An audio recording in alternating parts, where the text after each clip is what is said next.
হাতে গোনা আর কয়েকটা দিন পরেই কিন্তু পুজো। পুজোর আগে যদি তোমরা দাগহীন সুন্দর একটা উজ্জ্বল ত্বক পেতে চাও, তাহলে এখন থেকেই কিন্তু তোমাদেরকে ত্বকের যত্ন নিতে হবে। আজকে আমি তোমাদের সঙ্গে বেসন দিয়ে কয়েকটা রেমেডি শেয়ার করব। তোমাদের যেটা ভালো লাগবে সেটাকেই তোমরা ব্যবহার করতে পারো। সবার প্রথম রেমেডিতে নিয়ে নিচ্ছে 1 চামচ মতো গুঁড়ো বেসন আর 1 চামচ মতো নর্মাল জল। তারপর এই দুটো জিনিসকে দিয়ে ত্বকটাকে আমি খুব ভালোভাবে স্ক্রাবিং করে নেবো। এর ফলে আমাদের ত্বকের মধ্যে থাকা ব্ল্যাক হেডস এবং হোয়াইট হেডস কিন্তু খুব সহজে দূর হয়ে যাবে। 2 থেকে 3 মিনিট হালকা হাতে মুখটাকে মাসাজ করে তারপর সেটাকে আমি নর্মাল জল দিয়ে ধুয়ে নেব। সপ্তাহে 2 থেকে 3 দিন তোমরা এই রেমেডিগুলো যে কোনো সময় কিন্তু ব্যবহার করতে পারো। দ্বিতীয় রেমেডির জন্য আবারও নিয়ে নিচ্ছে 1 চামচ মতো গুঁড়ো বেসন আর এর সঙ্গে মিশিয়ে নেব পরিমাণ মতো অ্যালোভেরা জেল। চাইলে তোমরা গাছের অ্যালোভেরা পাতাটাকেও কিন্তু ব্যবহার করতে পারো। এরপর এই দুটো জিনিসকে খুব ভালোভাবে মিশিয়ে নিয়ে ত্বকের মধ্যে 2 থেকে 3 মিনিট হালকা হাতে মুখটাকে মাসাজ করে তারপর সেটাকে নর্মাল জল দিয়ে ধুয়ে নেব।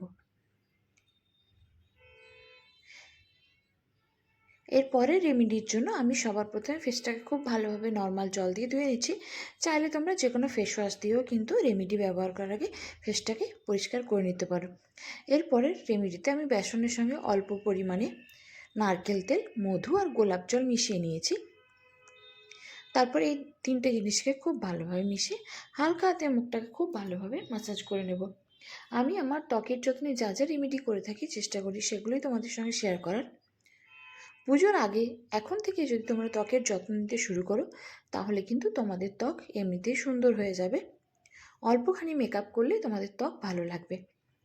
2 থেকে 3 মিনিট হালকা হাতে মুখটাকে মাসাজ করে তারপর সেটাকে নর্মাল জল দিয়ে ধুয়ে নেব। এর পরের রেমেডিতে আমি নিয়ে নিয়েছি 1/2 চামচ মতো গুঁড়ো বেসন আর এর সঙ্গে মিশিয়ে নেব পরিমাণ মতো টক দই। এই টক দই কিন্তু আমাদের ত্বকের মধ্যে থাকা যে কোনো রকমের দাগছোপকে দূর করতে সাহায্য করে। এরপর সেটাকে মুখের মধ্যে খুব ভালোভাবে লাগিয়ে হালকা হাতে 2 থেকে 3 মিনিট মুখটাকে মাসাজ করে নেব। এই রেমেডিগুলো ছেলেরাও ব্যবহার করতে পারো। আমি আজকে অনেকগুলো রেমেডি তোমাদের সঙ্গে শেয়ার করলাম। তোমাদের যেটা পছন্দ সেটাকে বেছে নিয়ে সপ্তাহে অন্ততপক্ষে 3 দিন এখন থেকে তোমরা কিন্তু ত্বকের যত্ন নিতে শুরু করে দাও। আর সমস্ত রেমেডির শেষেই কিন্তু যে কোনো ধরনের টোনার এবং ময়শ্চারাইজার অবশ্যই ব্যবহার করে নিও। তো চলো বন্ধুরা, আজকের মতো টাটা।